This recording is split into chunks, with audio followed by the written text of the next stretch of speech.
হালদা নদী পার থেকে শুভেচ্ছা সবাইকে। বাংলাদেশের নিজস্ব নদী, একমাত্র নদী যেটা বাংলাদেশে উৎপত্তি লাভ করেছে এবং বাংলাদেশেরই কোনো একটা নদীতে সে পতিত হয়েছে। মানে উৎসমুখ থেকে যেখানে নদীটা পতিত হয়েছে দুটো জায়গায় বাংলাদেশের। খাগড়াছড়ি থেকে আমরা যদি কর্ণফুলী নদীর নিচ পর্যন্ত যেখানে এটা মিশেছে, আমরা যদি দুটো পয়েন্টকে যদি যুক্ত করি তাহলে আমরা দেখব যে বাংলাদেশের যে নিজস্ব নদী যেটা খুবই কম আছে।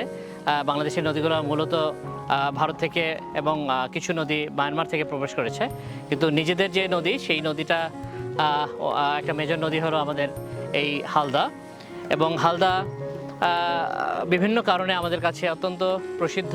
আমরা সবাই জানি, হালদাকে জানি মূলত কার্প জাতীয় যে মাছগুলো আছে, রুই, কাতল, মৃগেল, কালীবাউস, এই মাছগুলোর ডিম পাড়ার মাধ্যমে যে এখানকার তীরবর্তী যে লোকজন যারা ডিম সংগ্রহকারী, তারা সেই ডিম সংগ্রহ করে যে রেণু উৎপাদন করে, সেই রেণু বিভিন্ন প্রান্তে ছড়িয়ে যায় দেশের, এবং সেটার মাধ্যমে আমরা যে মাছ উৎপাদন করি, আমরা বিভিন্নভাবে আমাদের জেলেরা করে থাকেন। সেই মাছের পুষ্টি আমাদেরকে সমৃদ্ধ করে। আমরা প্রোটিন চাহিদা যেটা আছে সেটার একটা ভালো অংশই এখান থেকে আমরা মিট করতে পারি। তো এই যে নদীর একটা বিশেষ ইকোলজিক্যাল সার্ভিস, সেটার জায়গাতে আসতে পেরে খুবই ভালো লাগছে। আমি এখানে এসে শুধু নদী না, এই নদীর সাথে নদীর তীরবর্তী কিছু মানুষ যারা এই হালদাকে অত্যন্ত ভালোবাসেন, হালদার ডিম সংগ্রহ করে ওনারা জীবিকা নির্বাহ করেন এবং ডিম সংগ্রহের একটা নিজস্ব প্রক্রিয়া আছে। সেই প্রক্রিয়াগুলোর সাথে ওনারা অভ্যস্ত, লম্বা সময় ধরে ওনারা এই কাজটা করছেন। আমি যার সাথে একটু আগে কথা বলছিলাম, উনি বলেছেন প্রায় ৪৫ বছর ধরে উনি এই ডিম সংগ্রহের কাজটা করে যাচ্ছেন এবং সেখান থেকে যে আয় সেটা তার মাসিক অথবা বাৎসরিক যেটাই বলে না কেন, সেই ইনকামের একটা বড় উৎস।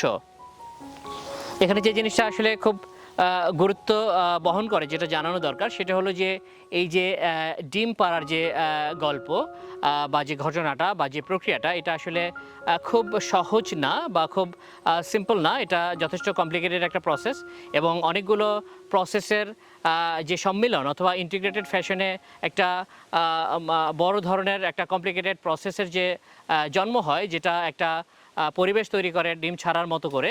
সেই পরিবেশটা যখন উপযোগী হয়, তৈরি হয়, তখনই মা মাছ তার যে গভীর যে অংশগুলো থাকে নদীর, যেখানে মা মাছগুলো আসলে তার যে বসতি বা হ্যাবিটেট, সেখান থেকে বেরোয় এসে সেই ডিম ছাড়ার কাজটা করে।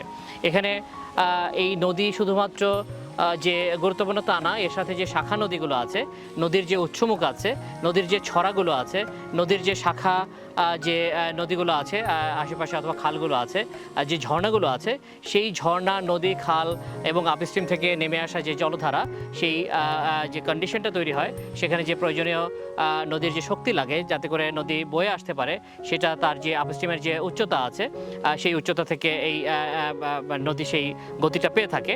তো এই যে ওভারঅল যে ফিজিওগ্রাফিক কন্ডিশন, এই যে ওয়াটারশেডের, সেই ওয়াটারশেড একটা গুরুত্বপূর্ণ ভূমিকা পালন করছে এখানে পানি সাপ্লাই দিতে, এবং এর সাথে যে পলি, যে পলির মধ্যে অনেক ধরনের পুষ্টি উপাদান আসে, সেই পুষ্টিটা সাপ্লাই দিতে। তার অর্থ রিজিওনাল যে ফিজিওগ্রাফিক্যাল কন্ডিশন বা ফিজিওগ্রাফিক যে কন্ডিশন, সেটা খুবই গুরুত্বপূর্ণ এই নদীটাকে আমরা যেভাবে এখন দেখছি সেই মতো করে পাওয়ার ক্ষেত্রে। এখানে ক্লাইমেটিক কন্ডিশনটা অত্যন্ত গুরুত্বপূর্ণ। বৃষ্টি হতে হবে, থান্ডার স্টর্ম থাকতে হবে, এবং মুষলধারে বৃষ্টি হলে পরে যে পরিমাণ রান অফ তৈরি হবে আপস্ট্রিমে বা ক্যাচমেন্ট এরিয়াতে, ওয়াটারশেড এরিয়াতে, সেটা যখন নেমে আসবে তখন মাছগুলো তার যে হ্যাবিটেট, সেগুলো থেকে বেরোয় এসে সে ডিম ছাড়ার জন্য সে তার যে উদ্দীপনা সেটা তার তৈরি হয় এবং সে ডিম ছাড়ার কন্ডিশনে সে চলে যায়। এবং এটার সাথে আবার যুক্ত আছে অমাবস্যা পূর্ণিমার বিষয়টা, এবং টোটাল বিষয়টাই ঘটে এপ্রিল, মে, জুন, এই কয়েকটা মাসে। তো এখানে যদি আমরা তার যে জো বলে ওনারা, যে বেঙ্গলে যে জোয়ার ভাটা হয়, এই অমাবস্যা এবং পূর্ণিমার সময় আমরা দুটো জোয়ার ভাটা ইভেন্ট আমরা পাই এক মাসে। সেই হিসেবে 3 মাসে 6টা জো আসে। সেই 6টা জোর মধ্যে কোনো একটা জোয়ে ডিম তারা পায়, কোনো জোয়ে ডিম আসে না। তো এরকম একটা দোলাচলে ওনারা থাকেন, এবং কোনো যদি কখনো ডিম আসে সেক্ষেত্রে তারা তড়িঘড়ি করে তাদের নৌকাগুলো সব রেডি থাকে, তারা নেমে পড়েন এবং তারা আধা ঘন্টা থেকে 1 ঘন্টার মধ্যে টোটাল কাজটা সমাপ্ত করতে হয়। এবং পাশে বেশ কিছু কূপ অথবা কুয়া রেডি থাকে, যেখানে ডিমগুলো নিয়ে এসে মানে এখানে ছাড়তে হয়, রাখতে হয় এবং সেখান থেকে যে নিষিক্ত ডিম সেই ডিমগুলো থেকে যেন রেণু তৈরি হয় সেই প্রক্রিয়াটা তাদের করতে হয়। ফলে তাদের এই যে প্রস্তুতি সেটা যে সময় তারা যে নমুনা ডিম সংগ্রহের যে ব্যাপারটা আছে সেটা যখন ঘটে যায় তারপর থেকেই তারা একটা অনিশ্চিত একটা সময়ের দিকে তাকিয়ে থাকে এবং তারা বুঝতে পারে যে কখন মা মাছ ডিম ছাড়বে সেই ডিমটা সংগ্রহ করার জন্য। তো এই যে ফিজিওগ্রাফিক কন্ডিশন বললাম, ক্লাইমেটিক কন্ডিশন বললাম, এর মধ্যে যে অ্যাস্ট্রোনমিক্যাল যে টাইড এবং মানে হাই টাইড এবং লো টাইড সেই পার্টিকুলার বিষয়টা যেটাকে ওনারা বলছেন, এই বিষয়গুলো আছে। এখানে নদীর যে মরফোলজিক্যাল কন্ডিশন অথবা যে প্ল্যান ফর্ম, যেটা মূলত নদীর যে সিনিউসিটি অথবা যে তার যে আঁকাবাঁকা করে যে নদী বয়ে চলা, সেইটাও খুবই গুরুত্বপূর্ণ। ওনারা জানিয়েছেন যে এই আঁকাবাঁকা অংশগুলোতে মূলত আমরা যেগুলোকে অক্সবো লেক বলে থাকি, সেই অক্সবো লেকগুলোই হলো যে বেন্ডগুলো তৈরি হয়, সেই বেন্ডগুলো হলো মাছের হ্যাবিট্যাটস এবং সেখানে মাছ সারা বছর থাকে এবং সেই বেন্ডগুলো নষ্ট হয়ে গেলে পরেও মা মাছ থাকার যে জায়গা সেটা নষ্ট হয়ে যায় এবং মাছ পাওয়া যায় না। এর পাশাপাশি আছে বেশ কিছু এনভায়রনমেন্টাল কন্ডিশন, টেম্পারেচার একটা সার্টিন রেঞ্জে থাকতে হবে, 25 থেকে 28 ডিগ্রি বলা হয়। এখানে টার্বিড কন্ডিশনটা থাকতে হবে, যেটা অনেক ক্ষেত্রে 1800 থেকে 2300 পার্টস পার মিলিয়ন যে তার যে গ্রেইন সাইজ সেটা জলের মধ্যে থাকার একটা ব্যাপার থাকে। মৃদুমন্দ স্রোত থাকতে হবে, যেটা অনেক সময় 10 সেন্টিমিটার 20 সেন্টিমিটার পার সেকেন্ড গতিতে যে বয়ে চলার যে ব্যাপারটা আছে। এখানে পিএইচের ব্যাপারটা আছে, যেটা 6-7 এটা এটা এটা মোটামুটি নিউট্রাল, 6.5 থেকে 7.2 বা 7.3 এই লেভেলের পিএইচ থাকার একটা ব্যাপার আছে। এখানে ডিজলভ অক্সিজেনও থাকার একটা ব্যাপার আছে, যেটা 6-7 মিলিগ্রাম পার লিটার থাকতে হয়। তো এই যে কেমিক্যাল কম্পোজিশন অথবা এনভায়রনমেন্টাল যে কম্পোজিশন, এর সাথে মাছের খাবারের জন্য ফাইটোপ্ল্যাঙ্কটন, বেন্থোস অথবা বেন্থিক বিভিন্ন ধরনের যে ছোটো ছোটো ফনার যে স্পিসিসগুলো আছে সেটাও মাছের খাবার। বটম কন্ডিশন, এটা কি নিচে কি পাথর আছে নাকি এটা শক্ত বালির একটা তলদেশ নদীর, সেটাও ডিটারমাইন করে দেয় যে মাছের উপযুক্ত পরিবেশটা আছে কিনা। তো এই যে এতগুলো পরিবেশের কথা বলা হলো, এই এতগুলো পরিবেশ যখন একসাথে মিলিতভাবে একটা পরিবেশ তৈরি করবে মাছের ডিম ছাড়ার উপযোগী, তখনই মা মাছ এই ডিম পারে।